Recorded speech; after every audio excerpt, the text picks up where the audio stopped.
Olá pessoal, tudo bem? Eu sou Valdinei Castro, professor de Arquitetura e Urbanismo aqui do Organiza Concursos. Bom, se você está chegando agora aqui no nosso canal, eu te convido a se inscrever, ativar as notificações para que você possa receber aí todas as atualizações dos nossos próximos conteúdos relacionados à arquitetura e urbanismo no mundo dos concursos públicos. Toda semana a gente se reúne aqui para discutir um pouco no nosso espaço Resolvendo e Aprendendo sobre assuntos muito cobrados no âmbito dos concursos para arquitetos. E hoje eu trouxe para vocês um assunto muito importante, que é a Lei 10.257 de 2001, mais conhecida aí por nós como o Estatuto da Cidade. O Estatuto da Cidade, ele estabelece diretrizes gerais da política urbana no nosso país, mas também regulamenta, principalmente, os artigos 182 e 183 da nossa Constituição Federal. Bom, é um assunto muito cobrado nas provas para arquitetos e por isso eu trouxe para vocês aqui pontos chaves para que a gente possa fixar os conteúdos mais cobrados. Hoje a gente vai trabalhar com 10 questões da banca Sebrasp. E eu trouxe uma questão bônus para vocês de outra banca para que a gente possa fixar melhor esse conteúdo e também exercitar um pouco aí da nossa questão discursiva durante essa semana. Bom, para a gente começar, eu queria trazer para vocês um pouco da estruturação do Estatuto da Cidade, como ele foi organizado, como ele está estruturado. A gente tem que saber que ele está estruturado em 5 principais capítulos, né, em 5 capítulos. O primeiro capítulo, ele vai dispor sobre as diretrizes gerais ali do Estatuto da Cidade, que é um capítulo muito importante e muito cobrado aí nas provas. Então é bem importante que a gente faça a leitura atenta desse capítulo e e leve ele ali como instrumento importante para a nossa prova. Além disso, o capítulo 2 ele vai falar dos instrumentos da política urbana. Esse capítulo disparadamente é o mais cobrado aí, principalmente pela banca Sebrasp. Eu trouxe para vocês aqui as estatísticas de como isso acontece, mas o que a gente tem que saber é que o capítulo 2 ele é essencial para os nossos estudos aí quando a gente está falando da banca Sebrasp. Ela vai cobrar diretamente esses instrumentos apresentados aqui no Estatuto da Cidade. Então, a gente tem uma série de instrumentos que são tratados aqui e que a banca ela vai cobrar ali as especificidades de cada um, tentando confundir o candidato com um instrumento, utilizando o outro. E é importante que a gente conheça todos eles para que a gente possa resolver as questões com facilidade. Esse capítulo ele vai falar então sobre os instrumentos em geral, sobre o parcelamento, edificação e utilização compulsório, o IPTU progressivo no tempo e a desapropriação com pagamento de títulos de dívida em títulos de dívida pública, né? Esses 3 instrumentos últimos que eu falei, o PEUC, o IPTU progressivo no tempo e a desapropriação, eles são aplicados de forma sucessiva, então eles têm ali uma certa ordem para ser aplicados, começando pelo parcelamento, edificação e utilização compulsórios, até chegar ali de fato na desapropriação. Hoje nessa aula a gente não vai aprofundar muito nesses 3 instrumentos, mas eu gostaria que vocês fizessem a leitura do texto integral da lei, para que possam aí fixar esse conteúdo também que é cobrado nas provas para arquitetos. Bom, além disso, a gente tem o uso capião especial de imóvel urbano, que é bem importante e hoje a gente vai trabalhar um pouco dele. A concessão de uso especial para fins de moradia, que é muito importante a gente saber que apesar de estar vetada aqui do nosso Estatuto da Cidade, ela ainda é vigente, por meio ali da medida provisória número 2220 de 2001. Então ela só saiu daqui do Estatuto da Cidade por questões jurídicas ali, né, mas ela foi, estabelecida ali por essa medida provisória e ela é totalmente aplicável aí pelos municípios no Brasil, né. Bom, a gente também tem o direito de preempção, o direito de superfície, que são instrumentos bem importantes aí e muito trabalhados pela banca Sebrasp. Além disso, a outorga onerosa do direito de construir, a operação urbana consorciada, a transferência do direito de construir e, por fim, o estudo prévio aí de impacto de vizinhança. Todos esses instrumentos a gente vai trabalhar aqui de uma forma mais aprofundada na aula de hoje. Bom, o capítulo 3 ele é bem importante também para a banca Sebrasp, e ele vai dispor sobre o plano diretor aí para os municípios do nosso país, né? O capítulo 5 ele vai falar da gestão democrática da cidade, da importância que é a participação popular nesse âmbito aí do planejamento de nossas cidades. É um tema muito importante e que a gente deve levar em consideração também nos nossos estudos. Para finalizar, o capítulo 5 ele vai falar sobre disposições gerais. Já adianto para você que esse capítulo ele não é muito cobrado pela Banca Sebrasp. Porém, a gente sempre recomenda aí a leitura do texto integral da lei, principalmente desses temas que são cobrados, mas também desses assuntos que não são tão cobrados, porque a banca ela pode inovar aí em qualquer momento, né? Então a gente tem que estar preparado também. Bom, para a gente começar, eu trouxe aqui para vocês uma questão referente aí ao capítulo 1, que vai dispor sobre as diretrizes gerais do Estatuto da Cidade. Quando a gente fala desse capítulo 1, a gente percebe que ele abrange ali, num levantamento que a gente fez de questões aplicadas para arquitetos de 2016 até 2025 pela Sebrasp, ele abarca aí cerca de 14% dessas questões. Então é um tema relevante ali para que a gente possa ter uma atenção especial. Principalmente quando a gente fala do capítulo 1, né, dessas diretrizes, lá no artigo 1º e especialmente o seu parágrafo único, que vai dizer que para todos os efeitos do Estatuto da Cidade, que estabelece normas de ordem pública e interesse social que regulam o uso da propriedade urbana. Isso aqui é muito importante, a propriedade urbana em prol do bem coletivo, da segurança e do bem-estar dos cidadãos, bem como do equilíbrio ambiental. Então, eu já vi questões da própria banca Sebrasp colocando que ali a, a regulamentação da propriedade urbana ela é em prol do bem individual, né? Então a gente sempre tem que lembrar que não, que é em prol da coletividade, né? Ah, da segurança, do bem-estar dos cidadãos e também do equilíbrio ambiental. Palavras-chave aí para a gente levar para a prova quando a gente fala das diretrizes.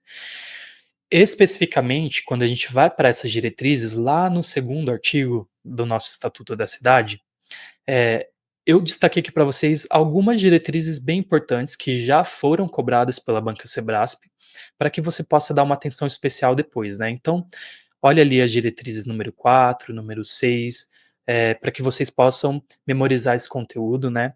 A diretriz número 14 também é bem importante, vai dispor sobre a regularização fundiária, e também a diretriz número 20, que também foi cobrada aí pela Banca Sebrasp já.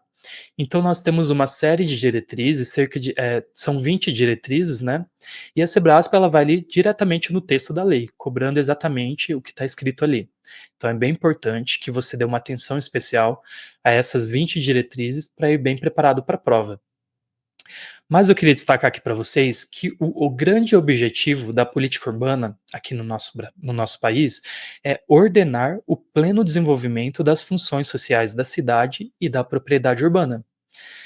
E como diretriz principal, para que a gente não possa ir para a prova da Sebrasp sem estudar, eu trouxe para vocês a diretriz número 6, que vai falar ali sobre a ordenação e o controle do uso do solo, de forma a evitar alguns aspectos que são trazidos ali nessa diretriz, né? Disparadamente, essa diretriz é a mais cobrada pela Sebrasp aí, quando a gente está falando desse capítulo 1. Então, eu vou passar aqui com vocês, item por item, para que a gente possa fixar bem esse conteúdo. Bom, essa diretriz, ela vai dizer que a ordenação e o controle do uso do solo, ele tem que evitar a utilização inadequada dos imóveis urbanos, a proximidade de usos incompatíveis e inconvenientes, o parcelamento do solo, a edificação ou uso excessivos ou inadequados em relação à infraestrutura urbana, a instalação de empreendimentos ou atividades que possam funcionar como polos geradores de tráfego, sem a previsão de infraestrutura correspondente. Então é bem importante aqui que a gente saiba que o polo gerador de tráfego ele não é proibido, mas ele precisa ali acompanhar, prever toda a infraestrutura necessária para que ele possa funcionar ali corretamente, né? É isso que esse item D está dizendo aqui para gente.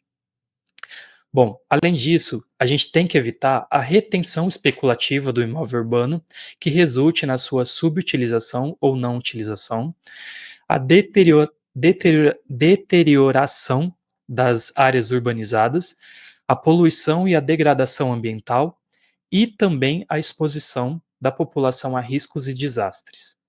Bom, eu destaquei aqui para vocês o item D e o item G, porque eles foram cobrados aí pela Banca Sebrasp em uma questão aplicada muito recente aí, no concurso público do CAL Minas Gerais, que foi aplicada aí no último domingo, né. Então é uma questão muito recente que eu trouxe para vocês, para que a gente possa realmente fixar esse conteúdo e também entender que essa diretriz número 6 ela é muito cobrada aí pela Banca Sebrasp. Bom, então é uma questão aplicada aí por CAL-MG, para o cargo arquiteto e urbanista, pela Banca Sebrasp, que diz que, via de regra, estratégias de ordenação e controle do uso do solo devem evitar a implantação de polos geradores de tráfegos e a degradação ambiental.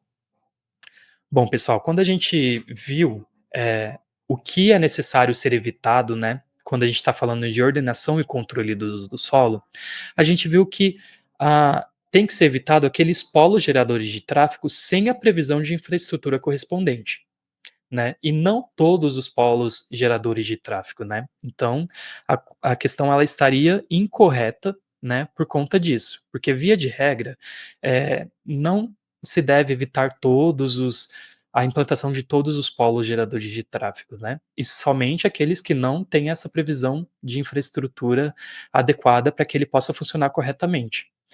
Além disso, a questão diz também ali da degradação ambiental, né, que realmente é algo que a gente também precisa se atentar quando a gente está falando aí de ordenação e controle do uso do solo, né. A gente precisa evitar essa poluição e também a degradação ambiental.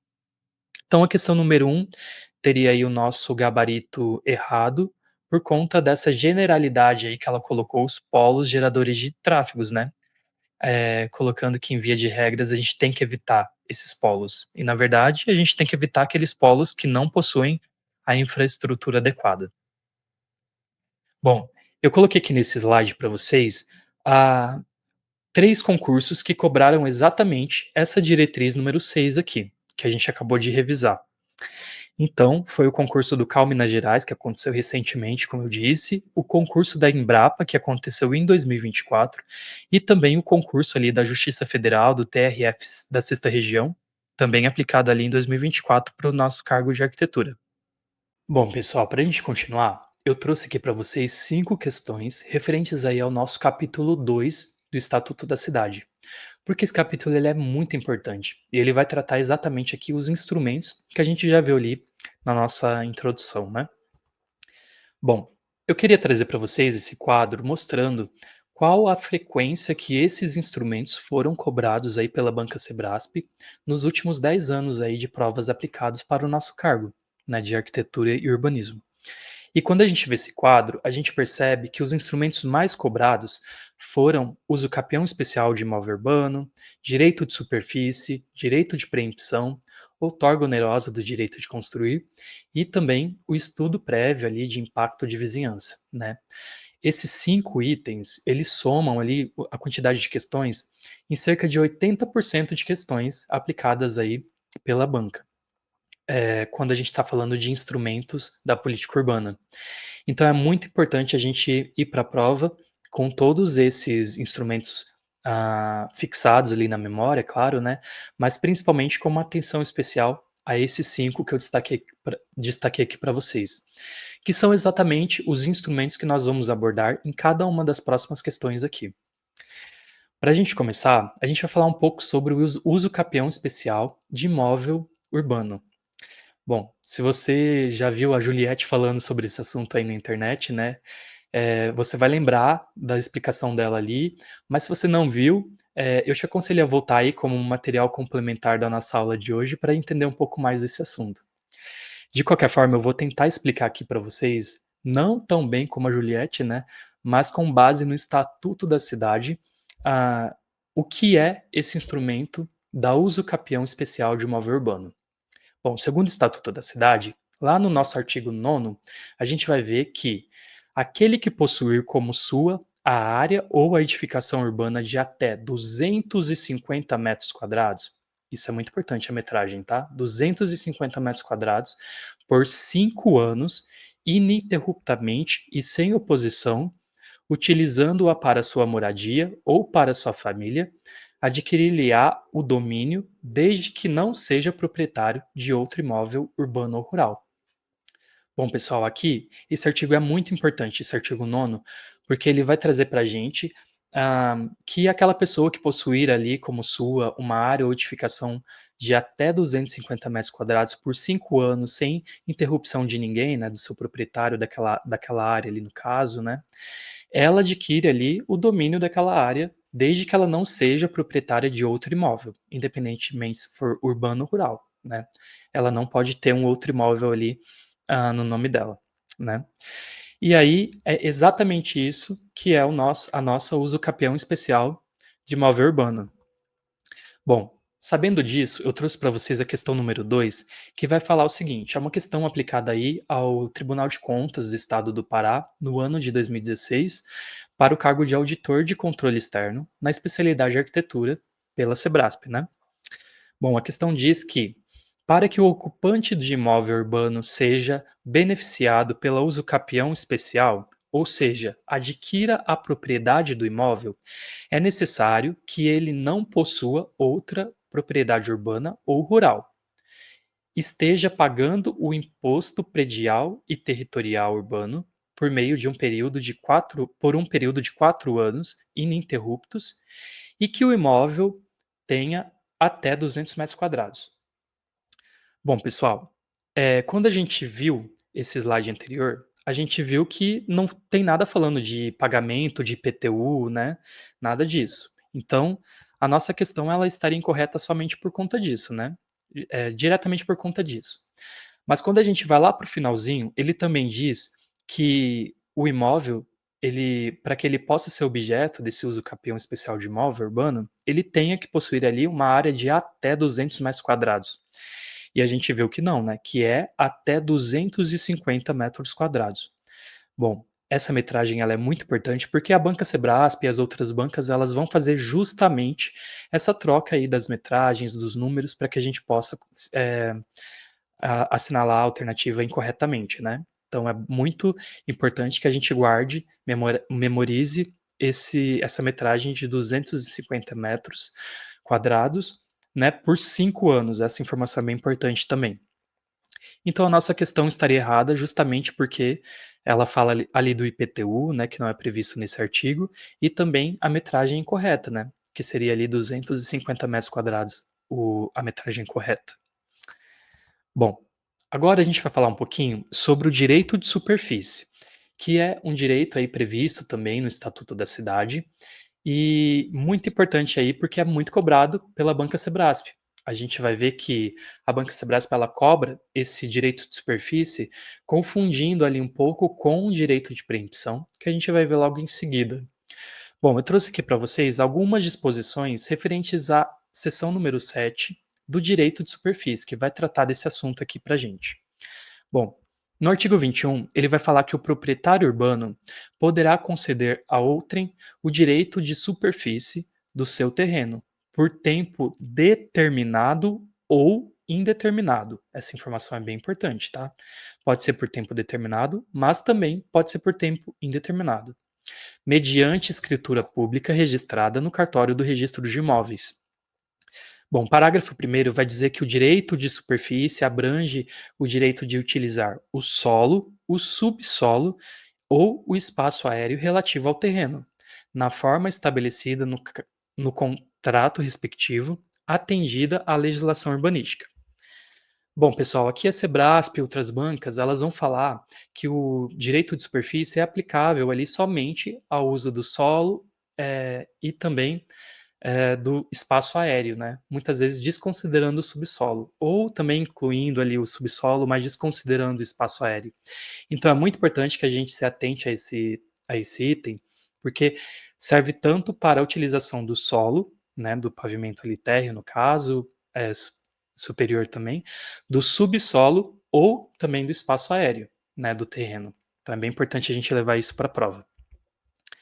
Bom, o segundo parágrafo, ele vai dizer que a concessão do direito de superfície poderá ser gratuita ou onerosa, ou seja, a pessoa ela pode conceder esse uso gratuitamente, sem pagar nada, né, ou cobrando ali uma taxa respectiva, isso é permitido também, quando a gente está falando do direito de superfície. Eu trago ali também os parágrafos terceiro, quarto e quinto, mas eu queria destacar para vocês o quarto, que vai falar que esse direito ele pode ser transferido a terceiros, obedecidos os termos ali do contrato. E também que o parágrafo quinto vai falar que por morte do superficiário, né, aquele que tem o direito ali da superfície, né, os seus direitos transmitem-se aos seus herdeiros. Então essa transferência após a morte do superficiário, ela também é realizada ali para os seus herdeiros, né? Eles têm esse direito de superfície após a morte desse beneficiário. É importante ressaltar isso.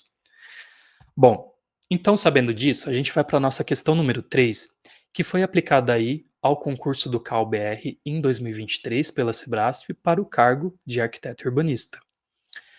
Bom, a questão diz que o proprietário de imóvel urbano pode conceder a terceiro o direito de superfície do seu terreno, desde que o faça por tempo determinado e mediante escritura pública registrada no pertinente cartório de registro de imóveis.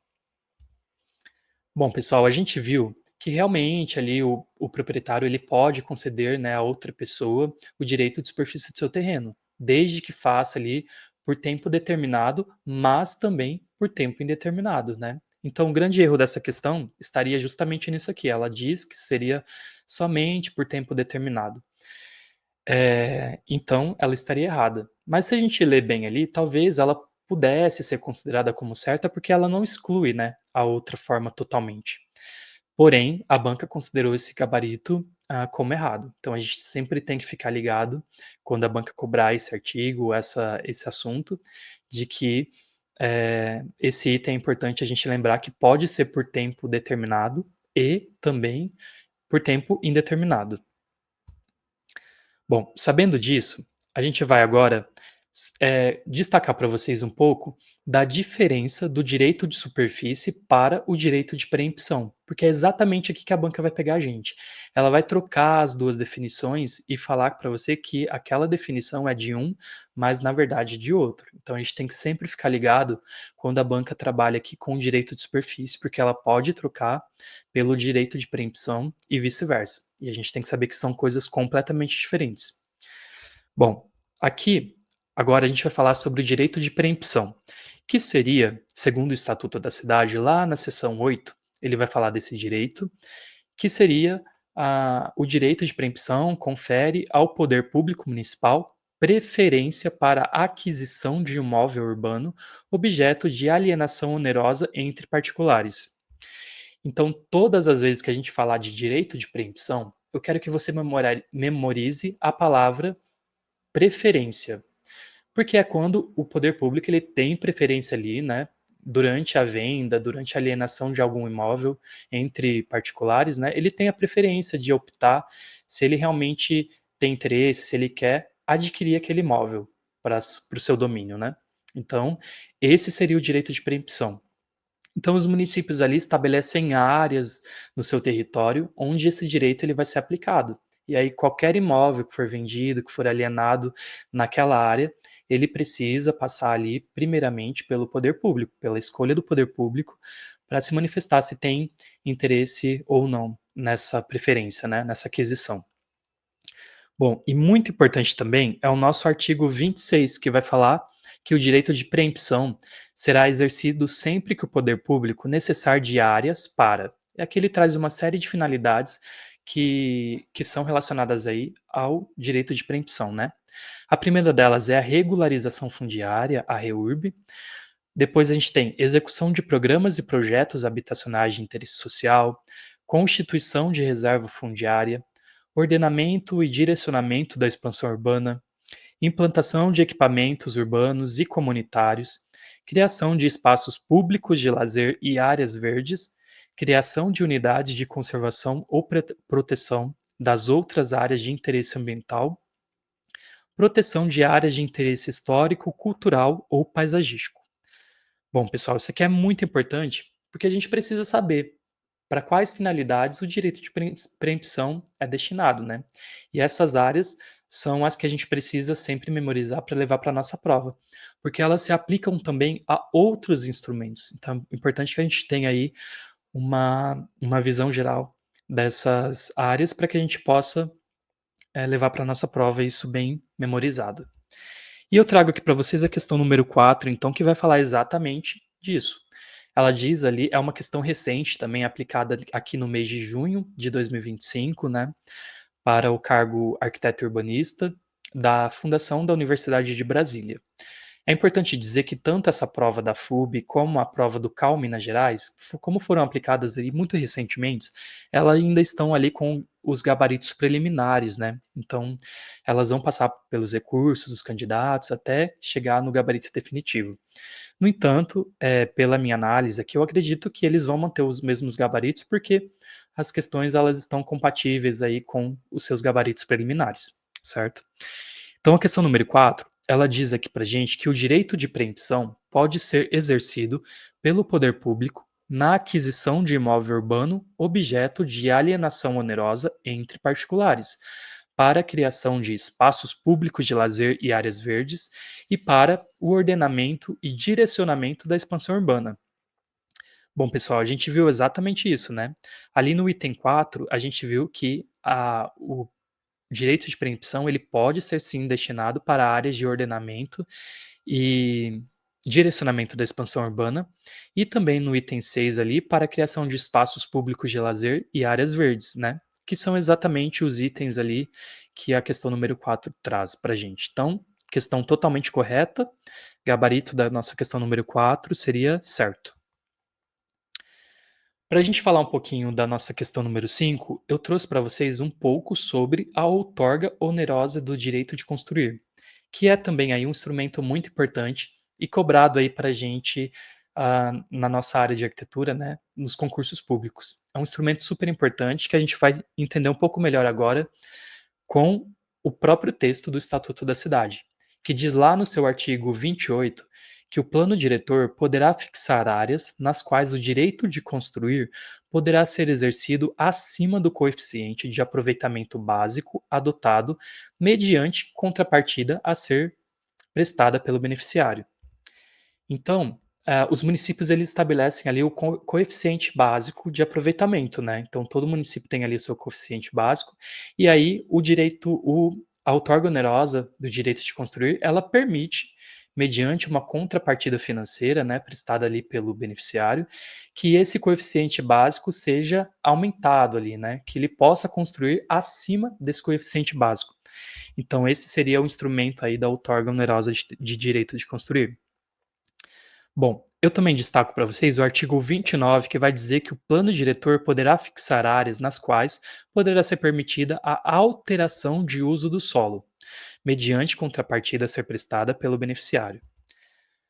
Juntamente com a outorga onerosa do direito de construir, a gente tem também instituída aqui a outorga onerosa de alteração do uso do solo, né? Que seria aí para essa finalidade de alteração do uso do solo. Uma dispõe sobre o direito de construir acima do coeficiente básico ali de aproveitamento, e a outra vai dispor sobre a alteração de determinado uso em determinado imóvel, né? Então existem essas duas outorgas, né, e que elas têm as suas finalidades diferentes. Mas o que a gente precisa saber também é que ambas precisam ter os seus recursos auferidos aplicados aí nas finalidades previstas lá do artigo, previstas nos itens 1 a 9 do artigo 26, que a gente acabou de ver, que são aquelas situações ali do direito de preempção, né, aquelas áreas para que o direito de preempção possa ser aplicado, né?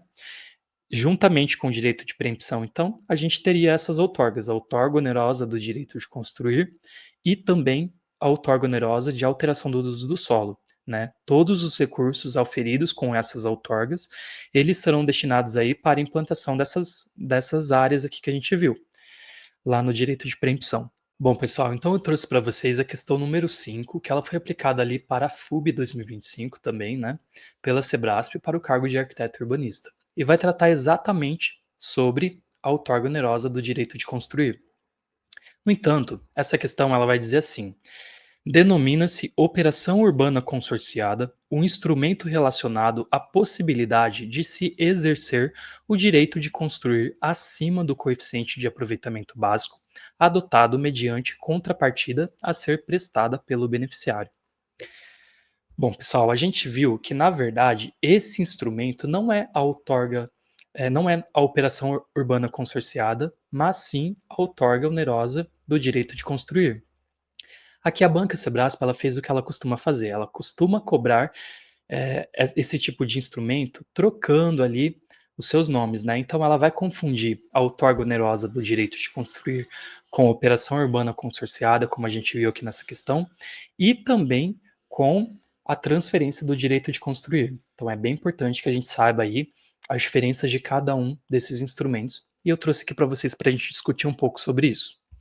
Bom, então a nossa questão 5 ela estaria incorreta, porque ela troca ali o conceito, né, de operação urbana consorciada pelo que deveria ser, né, a transferência, a outorga onerosa do direito de construir, certo? Então a nossa questão número 5 estaria errada, porque ela traz ali o conceito incorreto para a sua definição. Bom, eu destaco então a importância da gente saber a diferença de cada um desses instrumentos: a outorga onerosa do direito de construir, a transferência do direito de construir e a operação urbana consorciada, que são aí três instrumentos totalmente diferentes, mas que a Banca Sebraspa ela gosta de fazer essa troca aí das nomenclaturas. Para a gente fixar um pouquinho melhor, eu trouxe aqui para vocês a definição ali do que se trata a transferência do direito de construir, né?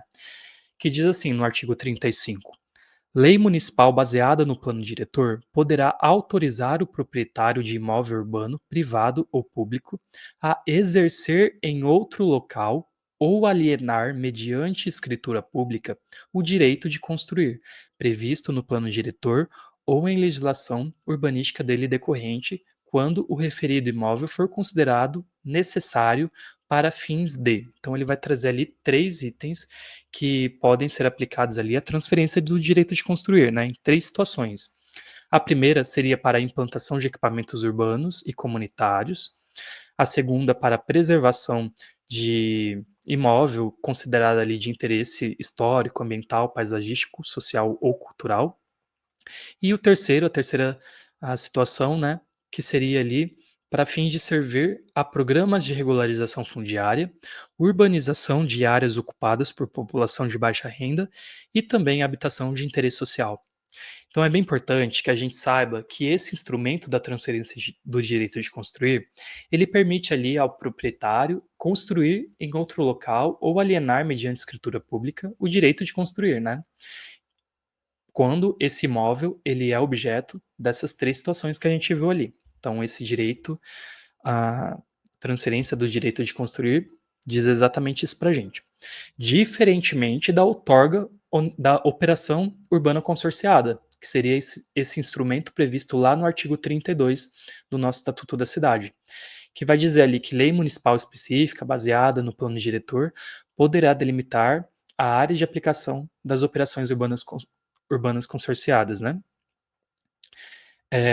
Parágrafo primeiro ele é bem importante porque ele diz assim: considera-se operação urbana consorciada o conjunto de intervenções e medidas coordenadas pelo poder público municipal, com a participação dos proprietários, moradores, usuários permanentes e investidores privados, com o objetivo de alcançar em uma área transformações urbanísticas estruturais, melhorias sociais e a valorização ambiental.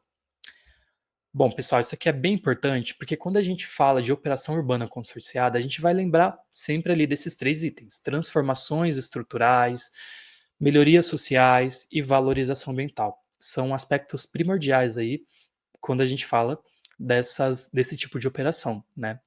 Lembrando aí que o parágrafo segundo, né, ele traz um exemplo aí de cada uma dessas situações, né? Mas aí eu deixo para vocês darem uma olhada depois, lá no texto da lei. Bom, além disso, falando ainda de operação urbana consorciada, um artigo muito importante sobre isso é o artigo 33, que vai dizer ali que para aprovar a operação urbana consorciada, deverá existir ali o plano de operação urbana consorciada, contendo no mínimo alguns itens que são necessários aí, né? Então, quando a gente fala na OUC, a gente tem que lembrar desse plano de operação urbana consorciada. tem que conter ali nesse plano, pelo menos, a definição da área a ser atingida, o programa básico da ocupação da área, o programa de atendimento econômico social para a população diretamente afetada pela operação, a finalidade da operação, o estudo prévio de impacto de vizinhança, que a gente viu que é um dos outros instrumentos ali, né, dispostos ali no Estatuto da Cidade também, a contrapartida a ser exigida, a forma de controle da operação, obrigatoriamente compartilhado com representação da sociedade civil, então ali a participação popular, né, obrigatoriamente ali no controle dessa operação, e por fim a natureza de incentivos a serem concedidos aos proprietários, né. Bom, mais importante eu destaquei para vocês ali, para lembrarem, né, que seria a definição da área a ser atingida. É super importante que a operação urbana consorciada ela tenha uma delimitação ali do seu perímetro que será atingido, né.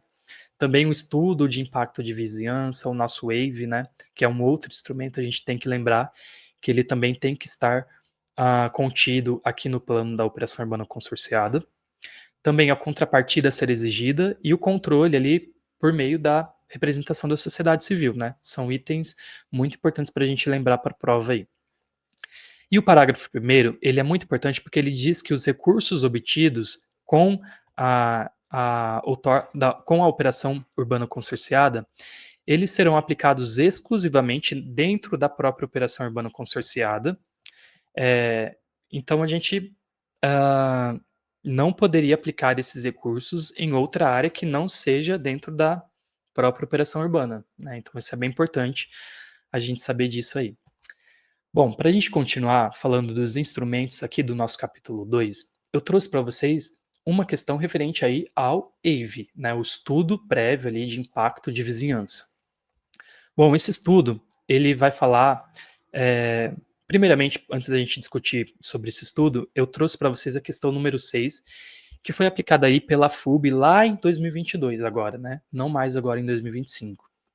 Então é o concurso anterior ali que cobrou esse assunto e que eu trouxe para vocês entenderem um pouco sobre como esse instrumento era abordado em 2022 e como ele é abordado hoje, né, em 2025. É importante a gente ter essa diferença aqui. Bom, a questão ela diz que o estudo de impacto de vizinhança, EIV, que contempla, no mínimo, adensamento populacional, equipamentos urbanos e comunitários, uso e ocupação do solo, valorização imobiliária, geração de tráfego e demanda por transporte público, ventilação e iluminação, paisagem urbana e patrimônio natural e cultural. Por abranger diversas questões ambientais, o WAVE pode substituir a execução do EIA, né, que seria o estudo de impacto ambiental. Eu trouxe para vocês esse slide todas as informações que a gente precisa para resolver essa questão, mas principalmente ali no artigo 36, eu queria trazer para vocês o que seria, né, eh, esse estudo. Então, o artigo 36 diz que a lei municipal definirá os empreendimentos e atividades privados ou públicos em área urbana que dependerão da elaboração desse estudo para obter as suas licenças e autorizações, né? O artigo 37 ele vai falar que o WAVE ele precisa contemplar os efeitos positivos e negativos do empreendimento ou atividade que será implantado ali naquela região, né? Garantindo aí pelo menos análise de no mínimo os seguintes aspectos. Primeiro, adensamento populacional, depois equipamentos urbanos e comunitários, uso e ocupação do solo, valorização imobiliária, mobilidade urbana, geração de tráfego e demanda por transporte público. Aqui nesse item, pessoal, eu trouxe destacado mobilidade urbana porque ele foi incluído no ano de 2024, no ano passado, né? Então, é uma atualização que a gente teve aí bem recente e que foi aplicada aí depois, que chegou aí como atualização depois dessa prova da FUB, né? Então, é bem importante destacar que agora a mobilidade urbana ela deve ser um aspecto a ser analisado ali na elaboração do WAVE também. É muito importante isso. Bom, continuando então, ventilação e iluminação, paisagem urbana e patrimônio natural e cultural. Então, todos esses itens precisam ser analisados ali durante a elaboração do WAVE. O parágrafo único ele vai dizer que tem que ser dado a publicidade aos documentos integrantes do Wave, que ficarão disponíveis para consulta no órgão competente por qualquer interessado. Então é bem importante isso, porque qualquer pessoa que tiver interesse naquele estudo, ela pode ter acesso a essas informações, né, que ficarão disponíveis ali no órgão competente ah, de forma pública, né? Então é bem importante esse parágrafo também para o nosso entendimento aí do Wave. E o artigo 38 ele vai trazer um aspecto bem importante também, que vai dizer que o Wave não substitui a elaboração e aprovação de estudo prévio de impacto ambiental, o EIA, né? Então é bem importante, porque as questões elas vão dizer que o EIA substitui o Wave, quer dizer, que o Wave substitui o EIA, né? E a gente tem que saber que não, o Wave ele não vai substituir esse estudo de impacto ambiental em nenhuma hipótese, tá? Bom, a questão então, ela estaria errada porque ela fala justamente que o Wave pode substituir a execução do EIA, né, do estudo de impacto ambiental. E a gente viu que não, né? O Wave ele não substitui o EIA. No entanto, eu também trago aqui para vocês que a geração de tráfego, a demanda por transporte público, né, que naquele momento que a banca foi aplicar essa questão lá em 2022, era exatamente esse tipo de análise que era pedido pelo Estatuto da Cidade. Ele foi alterado ali em 2024, como eu disse, né, incluindo também a mobilidade urbana como um aspecto a ser analisado aí pela pelo Wave, né. Então é bem importante que, por exemplo, se essa mesma questão fosse aplicada na prova da FUB em 2025, ela estaria errada também por esse ponto aí, porque ele não incluiu a mobilidade urbana como um aspecto a ser analisado ali no Wave, né. Então eu quis trazer para vocês para ressaltar esse ponto também que é bem importante. Bom, agora a gente vai falar um pouquinho sobre o capítulo 3, né, que abrange aí um tema muito importante, que é o plano diretor. Esse tema, ele tem aí cerca de 18% das nossas questões que a gente encontrou de 2016 a 2025, cerca de 18% dessas questões elas são aplicadas aí relacionadas a esse capítulo. Então, um capítulo bem importante que a gente vai trabalhar aqui nesse momento agora. Bom, a questão número 7, ela vai trazer para gente que o plano diretor, enquanto instrumento básico da política de desenvolvimento e expansão urbana, deve atender a algumas condições, entre as quais ser aprovado por lei estadual e lei municipal, englobar o território do município e a respectiva área de influência e ser revisado periodicamente, pelo menos a cada 5 anos. Bom, essa questão ela foi aplicada ali para a Embrapa em 2024, né, uma questão recente também, para o cargo de analista de infraestrutura na área da arquitetura. Bom, eu queria trazer para vocês aqui o capítulo 3 que vai falar sobre o plano diretor, especificamente o artigo 39 e o artigo 40. No 39, vai dizer que a propriedade urbana cumpre a sua função social quando atende às exigências fundamentais de ordenação da cidade expressas no plano diretor, assegurando o atendimento das necessidades dos cidadãos quanto à qualidade de vida, à justiça social e ao desenvolvimento das atividades econômicas. Isso é bem importante, tá, o artigo 39. Mas o artigo 40, ele vai dizer que o plano diretor aprovado por lei municipal e não estadual, né, como a gente viu ali na questão, é o instrumento básico da política urbana, da política de desenvolvimento e expansão urbana, né? Então, o plano diretor, ele é uma lei municipal. Tem que ser aprovado ali por uma lei municipal e não por uma lei estadual. E aí o parágrafo primeiro vai dizer que o plano diretor é parte integrante do processo de planejamento municipal, né, devendo ser incluído ali, considerado no PPA, na LOA e na LDO também, né, nessas leis aí que fazem parte do planejamento municipal. O artigo 2º ele vai falar que o plano diretor também deverá englobar o território do município como um todo, né? Não é somente na área urbana, não é somente a área rural que deve ser englobada no plano diretor. É o município como um todo, tanto a área urbana como a área rural. E por fim, ali no parágrafo terceiro que eu trago para vocês, a lei que instituir o plano diretor deverá ser revista pelo menos a cada 10 anos.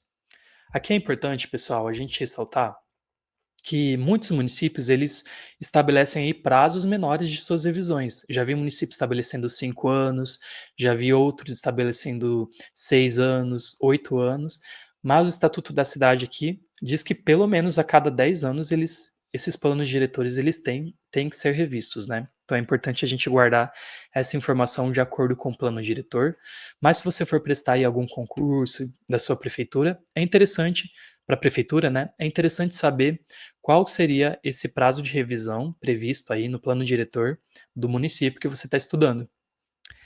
Bom, sabendo disso, a nossa questão ela estaria errada porque ele diz ali que o plano diretor, além de ser aprovado por uma lei municipal, ele deve ser aprovado também por uma lei estadual. E a gente viu que isso é incorreto, né, pessoal? E também ele fala ali no finalzinho que ele deve ser revisado periodicamente por pelo menos a cada 5 anos.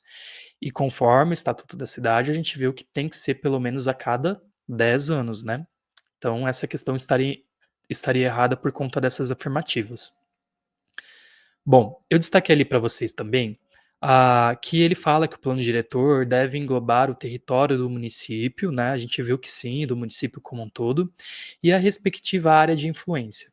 Apesar de o plano diretor não trazer, né, essa respectiva área de influência no seu texto ali, quando ele fala de englobar o território do município como um todo, é super importante a gente entender que o município, que o plano diretor, ele precisa sim considerar o entorno, os municípios vizinhos, as áreas de abrangência, né, que esse município interfere de alguma forma. Então, o plano diretor ele deve sim considerar essa área de abrangência, além do município como um todo, né? Por isso que a questão ela veio escrita ali daquela forma. E esse não seria um problema para a gente, né? Para deixar a questão incorreta, por exemplo. Então a questão 7 estaria incorreta por conta dessa lei estadual e também do prazo de 5 anos.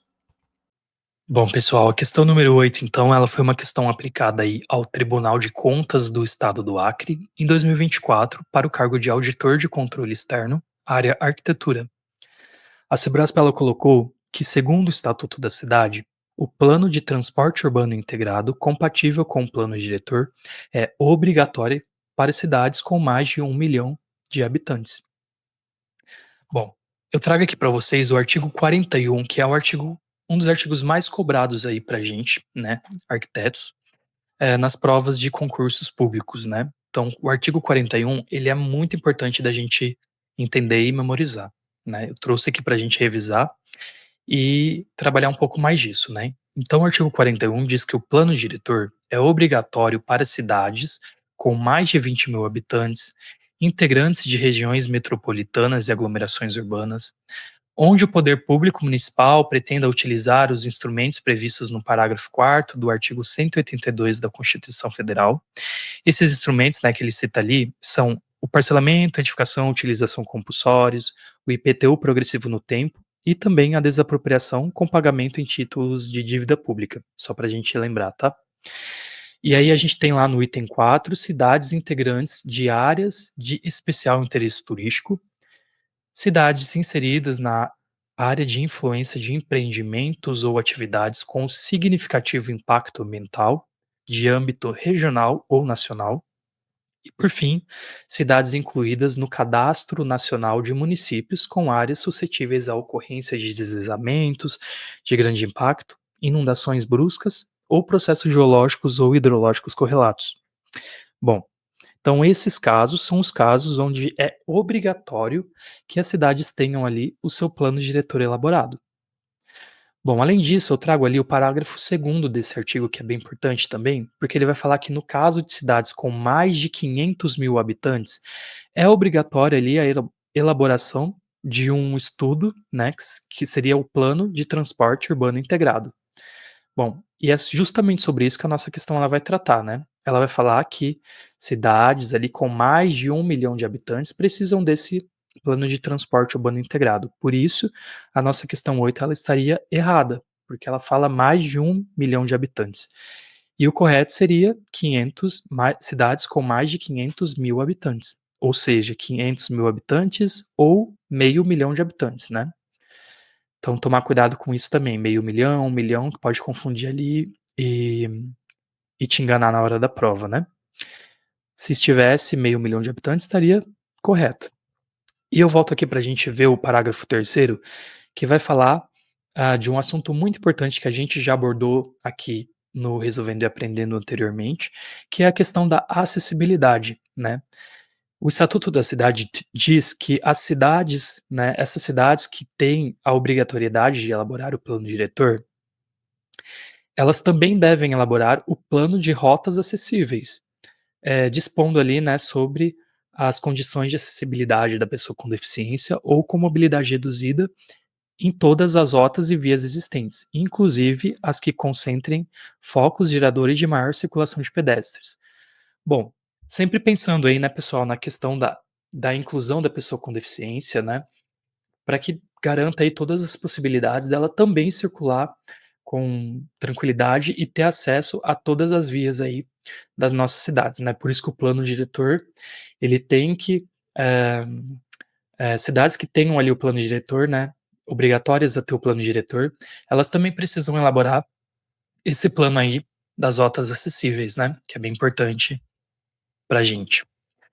Bom, para continuar, a gente vai para a questão 9, falando disso de plano diretor ainda, né, segundo o Estatuto da Cidade, que foi uma questão muito recente aí também aplicada para o CAL Minas Gerais em 2025, né, que diz o seguinte: em acordo com a Agenda 21, a legislação brasileira exige que medidas de drenagem urbana necessárias à prevenção e à mitigação de impactos de desastres e o mapeamento de áreas suscetíveis à ocorrência de deslizamentos de grande impacto integrem o conteúdo mínimo dos planos diretores de todas as cidades.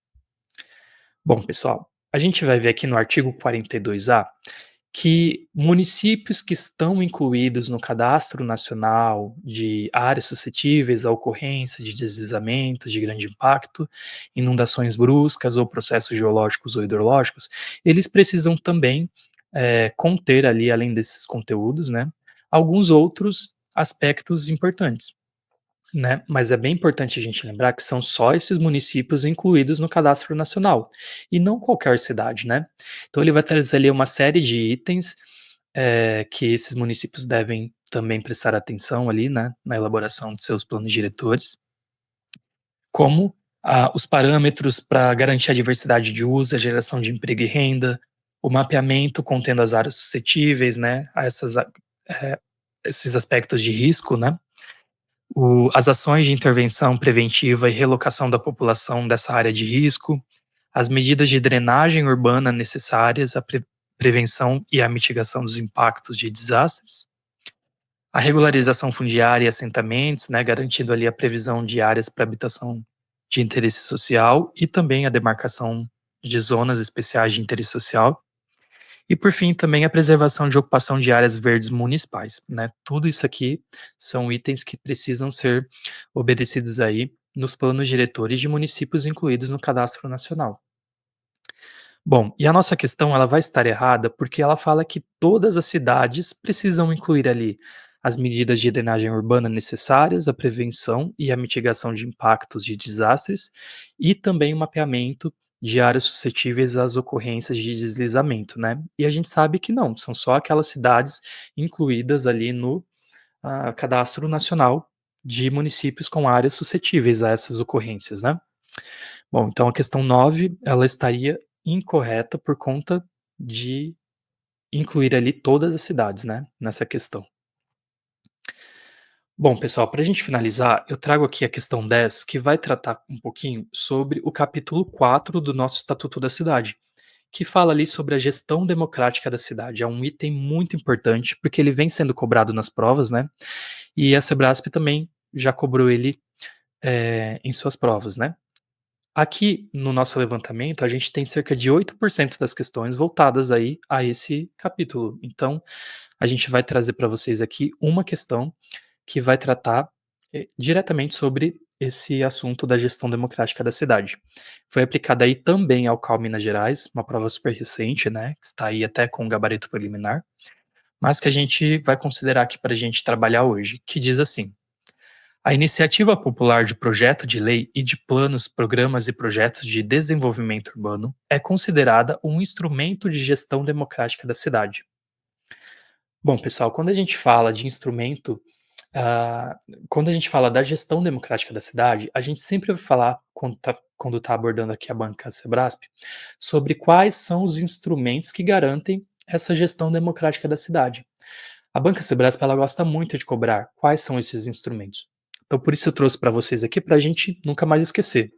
Isso está lá no artigo 43, que diz assim: para garantir a gestão democrática da cidade, deverão ser utilizados, entre outros, os seguintes instrumentos. E é isso aqui que a Sebrasp vai querer saber da gente: órgãos colegiados de política urbana nos níveis nacional, estadual e municipal. Aqui eu relembro vocês, né, que são esses conselhos da cidade que a gente tem tanto a nível federal como estadual e municipal, né? Também a gente vai precisar garantir aí instrumentos como debates, audiências e consultas públicas, conferências sobre assuntos de interesse urbano nos níveis nacional, estadual e municipal também, além da iniciativa popular de projeto de lei e de planos, programas e projetos de desenvolvimento urbano. Então, pessoal, isso aqui é super importante, a gente levar para a prova todos esses instrumentos que garantem aí a gestão democrática da cidade, né? Os órgãos colegiados, os debates, audiências e as consultas públicas, as conferências e também a própria iniciativa popular ali por meio de projeto de lei ou planos, programas e projetos de desenvolvimento urbano.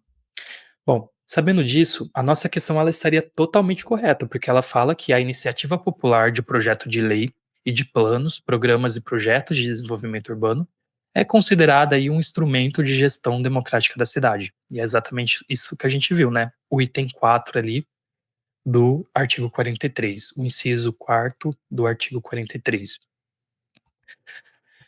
Bom, pessoal, aqui eu trago para a gente finalizar uma questão discursiva, uma questão dissertativa e bônus para vocês treinarem, né?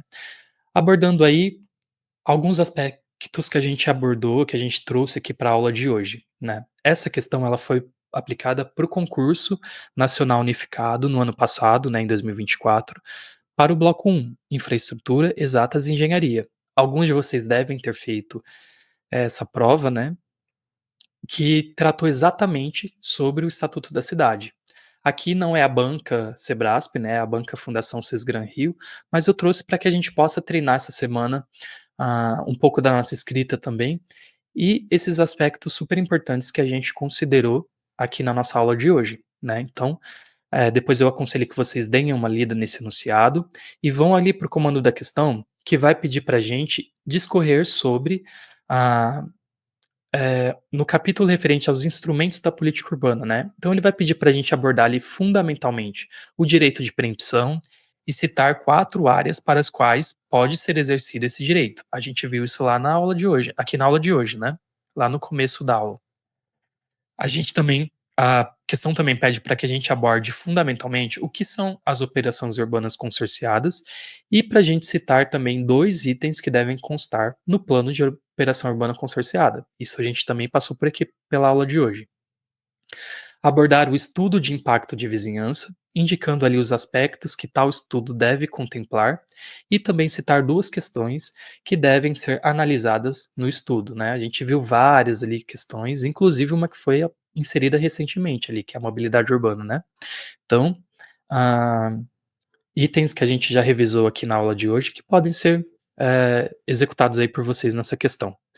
Além disso, ela traz ali no outro capítulo também referente ao plano diretor, que ela quer que a gente diga, que ela quer que a gente caracterize esse plano e apresente a sua finalidade, né? Então, o que seria o plano diretor e para que ele serve, né? Apontar ali a área de abrangência no território do município a ser considerada, será que é área total, será que é área parcial? Ela quer saber isso aqui. Apresentar o prazo de revisão, né? Há quanto tempo esse plano diretor ele precisa ser revisto, a gente viu isso também aqui. E também apresentar ali 4 condições que obrigam as cidades a implementarem o plano diretor. Então a gente viu ali quais são as cidades que têm aí a obrigatoriedade de implementação do plano diretor, né? Tudo isso, todos esses aspectos cobrados aqui na questão dissertativa, a gente consegue relembrar por meio das nossas revisões aqui da aula de hoje. Bom, pessoal, eu fico por aqui então, agradeço muito a participação de vocês, a atenção de cada um, e ressalto que esse tema é muito importante aí para os nossos concursos de arquitetura, e é sempre bom a gente dar uma revisada nesses itens, principalmente quando a gente for fazer provas da banca Sebrasp, dá uma olhadinha nesses itens que a gente colocou aqui para vocês, porque eles são realmente os mais cobrados pela banca, e por isso eles têm que estar totalmente aí claros na nossa memória, né? Por isso eu ressalto também a importância de você revisar a lei, de dar uma lida na lei integral para poder, agora que conhece esses aspectos que a gente abordou, entender ela como um todo, né, entender de onde vêm esses itens que a gente trabalhou, né, e como eles estão inseridos ali na lei como um todo, para que a gente possa memorizar isso e consolidar esse conhecimento por meio dessa leitura também, que é bem importante. Bom, agradeço demais então, e espero você na próxima aula do nosso Resolvendo e Aprendendo. Uma boa semana de estudos, não esqueça da questão dissertativa e a gente se vê. Até mais.